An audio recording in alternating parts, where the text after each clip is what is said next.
বিসমিল্লাহির রহমানির রহিম। নবী করিম সাল্লাল্লাহু আলাইহি ওয়াসাল্লামের জীবিকার বিবরণ। এই শিরোনামে শামায়েলের কোনো কোনো নুসখায়, যেমন হিন্দুস্তানি নুসখায় দুটি বাব রয়েছে। একটি হলো রসুল সাল্লাল্লাহু আলাইহি ওয়াসাল্লামের পোশাক পরিচ্ছদ সম্পর্কিত বাবের পরে এখানে, আরেকটি কিতাবের শেষ দিকে রসুল সাল্লাল্লাহু আলাইহি ওয়াসাল্লামের বিভিন্ন নাম ও উপাধি সম্পর্কিত বাবের পরে। কিতাবের শেষের ওই বাবটি অনেক দীর্ঘ, আর এখানে মাত্র দুটি হাদিস নিয়ে এই অনুচ্ছেদ সাজানো। আবার কোনো কোনো নুসখায় এখানে এই কিতাবের শেষাংশের হাদিসগুলোকে এনে একত্রিত করে এক বাবের অধীনে আনা হয়েছে। এটা পুরাতন কিছু নুসখায়। এখানে এবং কিতাবের শেষাংশে একই শিরোনামে ভিন্ন ভিন্ন বাব। এটা কারো কারো মতে নুসখাহ বা কপি তৈরিকারীদের কাজ। যুক্তি এই যে এখানে দুই হাদিস নিয়ে যে শিরোনাম কায়েম করা হয়েছে তা এই বাবের পূর্বের বাব ও পরের বাবের সাথে সঙ্গতিপূর্ণ নয়, কারণ পূর্বের বাবে রসুল সাল্লাল্লাহু আলাইহি ওয়াসাল্লামের পোশাক পরিচ্ছদ সম্পর্কে এবং পরের বাবে রসুল সাল্লাল্লাহু আলাইহি ওয়াসাল্লাম এক মৌজা সম্পর্কিত, যা পোশাকেরই একটি অংশ। এ দুই বাবের মাঝখানে জীবন জীবিকা সম্পর্কিত আলোচনা অপ্রাসঙ্গিক। সুতরাং এই অনুচ্ছেদের হাদিস দুটি কিতাবের শেষ দিকের ওই অনুচ্ছেদে হওয়া বাঞ্ছনীয়। অনেকে উভয় শিরোনাম ইমাম তিরমিজি রাহিমাহুল্লাহ কর্তৃক ধরে নিয়ে দুই জায়গায় দুইবার আনার বিভিন্ন ব্যাখ্যা ও উদ্দেশ্য ব্যক্ত করেছেন। এক, এখানে রসুল সাল্লাল্লাহু আলাইহি ওয়াসাল্লামের নিজের ও তার প্রিয় সাহাবীদের কষ্টের প্রাথমিক একটি নমুনা তুলে ধরার জন্য ইমাম তিরমিজি রাহিমাহুল্লাহ এখানে এই অনুচ্ছেদ এনেছেন। আর কিতাবের শেষে একই শিরোনামের অধীনে জীবন জীবিকা সম্পর্কিত এমন কিছু হাদিস এনেছেন যা রসুল সাল্লাল্লাহু আলাইহি ওয়াসাল্লামের ও তার পরিবর্গের কষ্ট, অভাব, অনটনের সাথে সম্পর্কিত। দুই, মোল্লা আলী কারি রহিমাহুল্লাহ বলেন, কিতাবের শুরুর দিকে এবং শেষের দিকে একই শিরোনামে বিভিন্ন হাদিস আনার উদ্দেশ্য হচ্ছে এদিকে ইঙ্গিত করা যে রসুল সাল্লাল্লাহু আলাইহি ওয়াসাল্লামের জিন্দেগির শুরুতে যে রকম অভাব অনটন ছিল, শেষ জিন্দেগিতেও ফুতুহাত ও গনিমতের অঢেল সম্পদ লাভ করার পরেও রসুল সাল্লাল্লাহু আলাইহি ওয়াসাল্লাম সবর, শকর এবং অভাব অনটনের জিন্দেগি বেছে নিয়েছিলেন।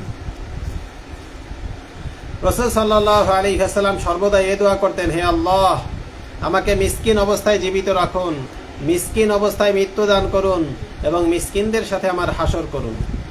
তিন, আগের অনুচ্ছেদে যে রসুল সাল্লাল্লাহু আলাইহি ওয়াসাল্লামের পোশাক পরিচ্ছদের বর্ণনা আছে তাতে রোমীয় জুব্বা, পশমি চাদর, সবুজ ডোরাকাটা পোশাকের যে বর্ণনা দেওয়া হয়েছে তা পড়ে পাঠকের মনে যেন রসুল সাল্লাল্লাহু আলাইহি ওয়াসাল্লামের ব্যাপারে আয়েশি জিন্দেগির ধারণা না জন্মে। সেজন্য রসুল সাল্লাল্লাহু আলাইহি ওয়াসাল্লাম ও তার সাহাবীদের অসচ্ছল জিন্দেগির দুটি নমুনা পেশ করে ইমাম তিরমিজি রাহিমাহুল্লাহ পাঠককে অবান্তর ধারণা থেকে মুক্ত রাখতে চাচ্ছেন। আর মৌলিকভাবে রসুল সাল্লাল্লাহু আলাইহি ওয়াসাল্লামের অভাব অনটন ও কষ্টের জিন্দেগির তুলে ধরার জন্য অনেক হাদিস ও ঘটনা নিয়ে কিতাবের শেষাংশে একটি শিরোনাম এনেছেন। এবার এই অনুচ্ছেদের প্রথম হাদিস এবং শামাইলে তিরমিজির হাদিস নম্বর 69। মুহাম্মদ ইবনে সিরিন রাহিমাহুল্লাহ থেকে বর্ণিত, তিনি বলেন, একবার আমরা হযরত আবু হুরায়রা রাদিয়াল্লাহু আনহুর নিকট উপস্থিত ছিলাম। তার গায়ে তখন গিরিমাটির রঙে রঞ্জিত দুটি কাতানের কাপড় ছিল। তিনি তার একটি দিয়ে নাক পরিষ্কার করছিলেন। তখন তিনি বলে উঠলেন, বাহ বা বাহ বা, আবু হুরায়রা কাতানি কাপড় দিয়ে নাক পরিষ্কার করছে। অথচ মনে পড়ে এক সময় আমি রসুল সাল্লাল্লাহু আলাইহি ওয়াসাল্লামের মিম্বার এবং আয়েশা রাদিয়াল্লাহু আনহার হুজরার মাঝখানে অচেতন অবস্থায় পড়ে থাকতাম। পথচারী এসে আমার গর্দানে পা দিয়ে দাবাতো, মনে করতো আমি বুঝি উন্মাদ হয়েছি। অথচ আমি উন্মাদ হইনি, বরং ক্ষুধার জ্বালায় এমন অবস্থা হতো। ব্যাখ্যা, হযরত আবু হুরায়রা রাদিয়াল্লাহু আনহু রাসূল সাল্লাল্লাহু আলাইহি ওয়াসাল্লামের ওফাতের অনেক দিন পর হাদিসের দার্সে বসে যখন কাতানের কাপড় দিয়ে নাক পরিষ্কার করছিলেন তখন এই ঘটনা বর্ণনা করেন। এই ঘটনা থেকে আমাদের, বিশেষত তালেবে ইলম সমাজের জন্য অনেক শিক্ষণীয় বিষয় আছে। হযরত আবু হুরায়রা রাদিয়াল্লাহু আনহু তার শাগরেদদের সামনে নিজের প্রাথমিক জিন্দেগির একটি নমুনা তুলে ধরে শাগরেদদের দৃষ্টি কাতান কাপড় থেকে সরিয়ে তার তলবে ইলমের, অর্থাৎ যখন পেটে ভাতে আহলে সুফফার সাথে মসজিদে নববীতে পড়ে থাকতেন, সময়ের অভাব, অনটন ও কষ্টের দিকে নিতে চেয়েছেন। শাগরেদদেরও উচিত আসাতেজা ও বড়দের ও বর্তমানের সম্মান ও অভাবমুক্ত জিন্দেগি দেখে ভুল ধারণার শিকার না হওয়া, বরং বড়দের বড় হওয়ার পিছনে, সম্মানিতদের সম্মান প্রাপ্তির পিছনে যে দুঃসহ কষ্টের জিন্দেগি রয়েছে তা স্মরণ করা উচিত। তাহলে বড়দের ব্যাপারে বদ ধারণা থেকে যেমন বাঁচা যাবে, তেমনি নিজের কষ্ট ক্লেশের ব্যাপারেও সান্ত্বনা খুঁজে পাওয়া যাবে। আবু হুরায়রা রাদিয়াল্লাহু আনহুর এই অবস্থা বর্ণনার মধ্যে পরোক্ষভাবে রাসূল সাল্লাল্লাহু আলাইহি ওয়াসাল্লামের জিন্দেগিরও প্রতিফলন ঘটেছে। কারণ হযরত আবু হুরায়রা রাদিয়াল্লাহু আনহু ছিলেন মসজিদে নববীর আহলে সুফফার অন্যতম সদস্য। তাদের খাবার জুটত রাসূল সাল্লাল্লাহু আলাইহি ওয়াসাল্লামের জন্য আসা উম্মাহাতুল মুমিনিনের খাবার থেকে। সুতরাং আবু হুরায়রা রাদিয়াল্লাহু আনহুর মতো ক্ষুধার জ্বালা রাসূল সাল্লাল্লাহু আলাইহি ওয়াসাল্লাম ও তার পরিবারেরও ছিল। সামনের হাদিসটি পড়ুন। হাদিস নাম্বার 70। হযরত মালিক ইবনে দিনার রাহিমাহুল্লাহ থেকে বর্ণিত, তিনি বলেন, রাসূল সাল্লাল্লাহু আলাইহি ওয়াসাল্লাম একত্রে আহার করা ছাড়া কখনো পেট ভরে রুটি গোশত খাননি। মালিক ইবনে দিনার বলেন, আমি এক বেদুইনের কাছে জিজ্ঞাসা করলাম, দফাফুন অর্থ কি? সে বলল, লোকদের সাথে একসঙ্গে আহার করা। রাসূল সাল্লাল্লাহু আলাইহি ওয়াসাল্লাম কখনো পেট ভরে খেতেন না, তবে মেহমানের সাথে বসলে পেট ভরে খেতেন। মেহমানদের সাথে পেট ভরে খাওয়ার অর্থ চাহিদার 3 ভাগের 1 ভাগ। মেহমান বা অন্য লোকদের সাথে বসলে তৃপ্তি সহকারে খাওয়ার কারণ হলো মেহমান যাতে খেতে সংকোচ না করে। মেহমানকে অন্তরঙ্গতা দানের উদ্দেশ্যে তৃপ্তি ভরে খেতেন। এখানে রুটি গোশত পেট ভরে খাননি, এটার দ্বারা উদ্দেশ্য শুধু রুটি গোশতকে খাস করা নয়, বরং নবী করিম সাল্লাল্লাহু আলাইহি ওয়াসাল্লাম অন্য কোনো খানাও পেট ভরে খেতেন না। রুটি গোশত যেহেতু আরবের প্রধান খাদ্য ছিল, এজন্য রুটি গোশতের কথা উল্লেখ করা হয়েছে। অন্যথায় রাসূল সাল্লাল্লাহু আলাইহি ওয়াসাল্লাম লাগাতার 2 দিন জবের রুটিও পেট ভরে খেতে পাননি বলে হাদিসে আছে। তানবীহ অর্থাৎ সতর্কতা। রাসূল সাল্লাল্লাহু আলাইহি ওয়াসাল্লামের দৈন্য দশা ও অভাব অনটনের এই চিত্র তুলে ধরতে গিয়ে কোনো অসতর্ক শারেহ হাদিসের ব্যাখ্যা করেছেন এভাবে যে রাসূল সাল্লাল্লাহু আলাইহি ওয়াসাল্লাম তৃপ্তি সহকারে রুটি গোশত খেতে পেতেন না, তবে লোকদের সাথে দাওয়াত, ওলিমা ও আকিকার সময় পেট ভরে খাওয়ার সুযোগ পেতেন ও খেতেন। এই ধরনের ব্যাখ্যা রাসূল সাল্লাল্লাহু আলাইহি ওয়াসাল্লামের জালালাতে শানের চরম খেলাফ। সাধারণ কোনো মানুষ যেখানে নিজের ব্যাপারে এই ধরনের চিত্রায়ন মেনে নিতে পারে না, সেখানে রাসূল সাল্লাল্লাহু আলাইহি ওয়াসাল্লামের ব্যাপারে এই ধরনের ব্যাখ্যাদান কিভাবে সঠিক হবে? রাসূল সাল্লাল্লাহু আলাইহি ওয়াসাল্লাম খানাকে খানা হিসেবে খেতেন না, বরং প্রয়োজন হিসেবে, ইবাদত মনে করে প্রয়োজন পরিমাণ খেতেন। সুতরাং যে ধরনের ব্যাখ্যায় খাবারের প্রতি অত্যাগ্রহ ও অসুন্দর চিত্র ফুটে ওঠে, ওই ধরনের ব্যাখ্যা থেকে বেঁচে থাকা জরুরি। 10ম অনুচ্ছেদ, রাসূল সাল্লাল্লাহু আলাইহি ওয়াসাল্লামের মোজার বিবরণ। রাসূল সাল্লাল্লাহু আলাইহি ওয়াসাল্লাম বিভিন্ন পদ্ধতির চামড়ার মোজা পরিধান করেছেন এবং মোজার উপর মাসেহ করেছেন। মোজা, জুতা ইত্যাদি পরিধানের ক্ষেত্রেও সুন্নত তরিকা হলো আগে ডান পায়েরটা পরবে, খোলার সময় আগে বাম পায়েরটা খুলবে, পরে ডান পায়েরটা খুলবে। আরেকটি সুন্নত হলো জুতা মোজা দাঁড়িয়ে না পরা। দাঁড়িয়ে জুতা পরতে হাদিস শরীফে নিষেধ করা হয়েছে, মোজারও একই হুকুম। আরেকটি সুন্নত হলো পরার আগে ঝেড়ে নেয়া।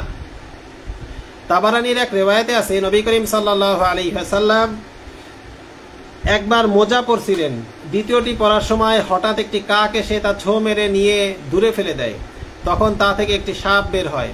তখন রাসূল সাল্লাল্লাহু আলাইহি ওয়াসাল্লাম আল্লাহর শুকর আদায় করেন এবং সাহাবাদেরকে জুতা মোজা পরার আগে ঝেড়ে নিতে বলেন। এই অনুচ্ছেদে ইমাম তিরমিজি রাহিমাহুল্লাহ 2টি মাত্র হাদিস আনেন। হাদিস নাম্বার 71, হযরত আব্দুল্লাহ ইবনে বুরাইদা তার পিতা থেকে বর্ণনা করেন যে একবার নাজাশী রাসূল সাল্লাল্লাহু আলাইহি ওয়াসাল্লামকে কারুকাজহীন এক জোড়া মোজা হাদিয়া দিয়েছিলেন। রাসূল সাল্লাল্লাহু আলাইহি ওয়াসাল্লাম তা পরিধান করেন এবং ওযুর সময় তার উপর মাসেহ করেন। ব্যাখ্যা, নাজাশী আবিসিনিয়ার বাদশার উপাধি। রাসূল সাল্লাল্লাহু আলাইহি ওয়াসাল্লামকে যিনি হাদিয়া দিয়েছিলেন তার মূল নাম আসহামা। এখানে নাজাশী জিম অক্ষরে তাসদিদ দিয়ে পড়া ভুল, অর্থাৎ হলো অনেকে পড়ে থাকেন নাজ্জাশী, এই নাজ্জাশীটা ভুল, বরং হবে হলো নাজাশী। মোল্লা আলী কারি রহিমাহুল্লাহ, মুনাভি রহমতুল্লাহি আলাইহি সহ অনেকেই তাসদিদ সহ পড়াকে অশুদ্ধ আখ্যায়িত করেছেন। হযরত আমর বিন উমাইয়া আজ-জামিরি রাদিয়াল্লাহু আনহুকে দাওয়াতের জন্য প্রেরণ করেন। বাদশাহ আসহামা ইসলাম গ্রহণ করেন। তিনি 9ম হিজরিতে ইন্তেকাল করেন। রাসূল সাল্লাল্লাহু আলাইহি ওয়াসাল্লাম মদিনায় তার গায়েবানা জানাজার নামাজ পড়েন। মুসলমানদের প্রতি এবং ইসলামের প্রতি তিনি অনুরাগী ছিলেন। কোরআন শরীফের 7 নম্বর পারার প্রথম আয়াত কটি বলা হয় যে তার সম্পর্কে নাজিল হয়েছিল। ইসলাম গ্রহণের পূর্বে তিনি এই হাদিয়া রাসূল সাল্লাল্লাহু আলাইহি ওয়াসাল্লামের নিকট পাঠিয়েছিলেন। এ থেকে উলামা ইকরাম বলেন যে অমুসলিমের হাদিয়া শরীয়ত পরিপন্থী না হলে গ্রহণ ও ব্যবহারে কোনো অসুবিধা নেই। হাদিস নম্বর 72, হযরত মুগিরা ইবনে শুবা রাদিয়াল্লাহু আনহু থেকে বর্ণিত, তিনি বলেন, দিহিয়া কলবি রাদিয়াল্লাহু আনহু রাসূল সাল্লাল্লাহু আলাইহি ওয়াসাল্লামকে এক জোড়া মোজা উপহার দিয়েছিলেন। রাসূল সাল্লাল্লাহু আলাইহি ওয়াসাল্লাম তা পরিধানও করেছিলেন। ইসরাইল জাবের থেকে তিনি আমের থেকে জুব্বার কথা উল্লেখ করেছেন, অর্থাৎ দিহিয়ায়ে কলবি রহমতুল্লাহি আলাইহি রাসূল সাল্লাল্লাহু আলাইহি ওয়াসাল্লামকে একটি জুব্বাও হাদিয়া দিয়েছিলেন, পুরাতন হয়ে ছিঁড়ে যাওয়া পর্যন্ত। রাসূল সাল্লাল্লাহু আলাইহি ওয়াসাল্লাম তা পরিধান করেছেন। রাসূল সাল্লাল্লাহু আলাইহি ওয়াসাল্লাম জানতেন না তা জবাইকৃত পশুর চামড়ার ছিল কিনা। আবু ঈসা তিরমিজি রাহিমাহুল্লাহ বলেন, আবু ইসহাক হলেন আবু ইসহাক আশ-শাইবানি, তার নাম সুলাইমান। মাসালা, প্রাণীর চামড়া দাবাগাত করার পর পাক হয়ে যায়, চাই ওই চামড়া জবেহকৃত প্রাণীর হোক বা মৃত প্রাণীর। এই ছিল আজকের মতো। আগামীকাল যদি সুযোগ হয় করবো ইনশাআল্লাহ, অন্যথায় পরবর্তীতে যদি কখনো সুযোগ হয় তখন আমরা আলোচনা করবো রাসূল সাল্লাল্লাহু আলাইহি ওয়াসাল্লামের জুতা মোবারকের বিবরণ। এটা বেশ কিছু হাদিস এখানে আছে, এই জন্য আজকে আমি এটা আলোচনা করতে চাচ্ছি না। এরপরে আছে হলো রাসূল সাল্লাল্লাহু আলাইহি ওয়াসাল্লামের আংটির বিবরণ। এই দুইটা অনুচ্ছেদ ইনশাআল্লাহ আগামী দিন সুযোগ পাইবে। যদি পারা যায় তাহলে একদিনে করবো, আর না হলে 2 দিনে ভাগ করে করবো, কারণ দুইটা অনুচ্ছেদ একটু বড়, এজন্য আমরা ভাগ করেও পড়তে পারি। আল্লাহ তাআলা আমাদেরকে তৌফিক দান করেন। সুবহানাল্লাহি বিহামদিহি, সুবহানাকাল্লাহুম্মা বিহামদিক, আশহাদু আল্লা ইলাহা ইল্লা আনতা আস্তাগফিরুকা ওয়া আতুবু ইলাইক। নাসু